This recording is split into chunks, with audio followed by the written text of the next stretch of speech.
What if Mereoleona raised Asta, the Vermillion Beast? What defines a hero? Is it the power they wield, or the will that forges it? We all know the story of Asta, the magicless boy who gained anti-magic and screamed his way to the top. But today we ask a simple question that changes everything. What if Asta's journey didn't begin with Yami and the Black Bulls, but with the one person in the Clover Kingdom who believes magic is a crutch? What if he was raised not by a church, but by a hurricane of fire and fists? What if Mereoleona Vermillion found him first? Imagine the scene. Deep in the wild, untamed mountains of the Clover Kingdom, a woman who shuns the title of captain for the freedom of the wild hunts her daily prey. Mereoleona Vermillion. And on the edge of those woods, she doesn't find a beast, but a baby. Left alone, crying with a volume that, to her, doesn't sound like weakness, but sheer, undiluted spirit. While others might have taken him to an orphanage, Mereoleona saw something else. A blank slate, a challenge. A child whose lack of magic meant he was untainted by the softness it could bring. Her philosophy was simple, brutal, and absolute. Magic? Who needs it? Can your magic feel the thrill of the hunt? Can it feel the earth under your feet and the crack of a tree with your bare hands? True strength comes from here. And she would punch a cliffside, sending a shockwave through the entire valley. So Asta's childhood wasn't filled with chores and prayers. It was survival. It was chasing game until his legs gave out. It was being thrown into a den of mannerless wolves to learn how to fight with tooth and nail. He learned to read the flow of energy, not as mana, but as Kai, the intent of a living thing. He learned that before you can defeat magic, you must master your own body. The boy was still determined, still possessed by his dream of becoming the Wizard King. But the delivery changed. It was no longer a desperate scream to the heavens. It was a feral, confident growl to the world, a promise. The day of the Grimoire Ceremony arrives. This Asta, scarred, muscular, and clad in beast-hide garments, stands out like a wolf among sheep. The others mock him for his lack of magic and his wild appearance. He just grins. And then, it happens. The five-leaf clover grimoire, the book of anti-magic, descends to him, just as it always was meant to. But his reaction is not what anyone expects. He looks at the swirling anti-magic, feels its power, and scoffs. To him, it looks like a cheat sheet, a tool for those who aren't strong enough on their own. He almost refuses it, but Mereoleona barks at him from the crowd. "A tool is a tool, brat. Stop being sentimental and take it. Use it or break it, but stop wasting my time." So he does, but not in the way anyone anticipates. He doesn't summon swords. He looks at the anti-magic, looks at his fists, and has an idea.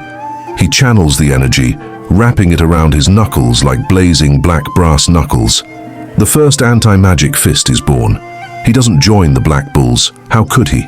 His home is with the Crimson Lion Kings. The entrance exam is a joke. He doesn't defeat a magical threat. He shatters the entire testing arena with a single concussive punch that disperses all ambient mana. Captain Fuegoleon, ever the noble, is stunned.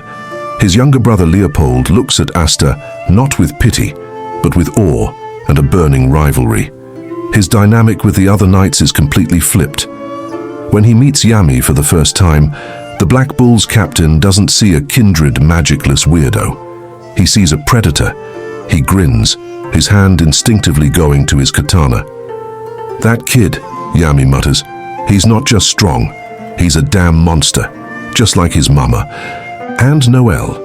Her tsundere act meets a wall of pure, unrefined confidence. He isn't fazed by her royal status or her lack of control. He just sees another person who needs to get stronger, and his solution is to offer to throw her off a cliff to see if she can fly.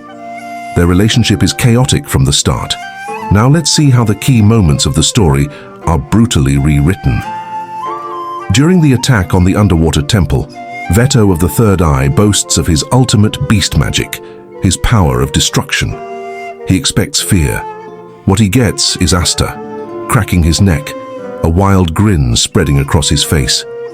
A beast? You're a house cat. Let me show you a real predator. The fight is not a battle of magic versus anti-magic. It is a brutal close-quarters brawl.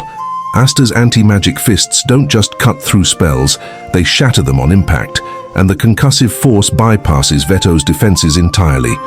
Asta wins by landing a blow so perfectly focused, it doesn't just break bones. It disrupts the very flow of mana in Vetto's body, a technique Mereoleona herself theorized was possible. Later, during the fight with the Diamond Kingdom's Ladros, the mage absorbs all of the fire magic from the entire battlefield. He turns to Asta, smug, and says, "Your captain's power is mine. What can a magicless fool like you do now?" Asta just laughs. I was never relying on that in the first place. He then proceeds to pummel Ladros into the ground, the mage's stolen magic utterly useless against a physical force he cannot absorb or counter. This Asta's ultimate technique isn't the Black Meteorite or the Black Divider.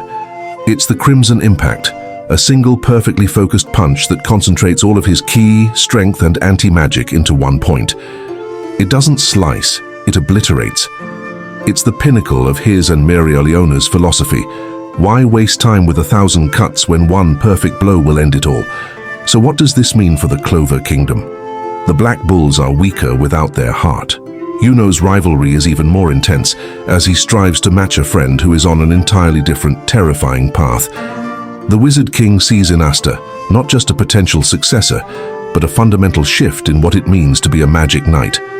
This what-if proves a profound point about Asta's character. His true power was never the anti-magic grimoire. That was just a key. His real power was an indomitable will and a limitless physical potential that was waiting to be unlocked. In our timeline, Yami gave him a key. But in this one, Mereoleona didn't give him a key. She forged him into a battering ram. He remains the underdog in a world of magic, but he's an underdog that every mage in the kingdom fears to fight. Because they know deep down that when the magic fades and the grimoires close, he will be the last one standing, the Vermillion Beast, the Wizard King of a new era.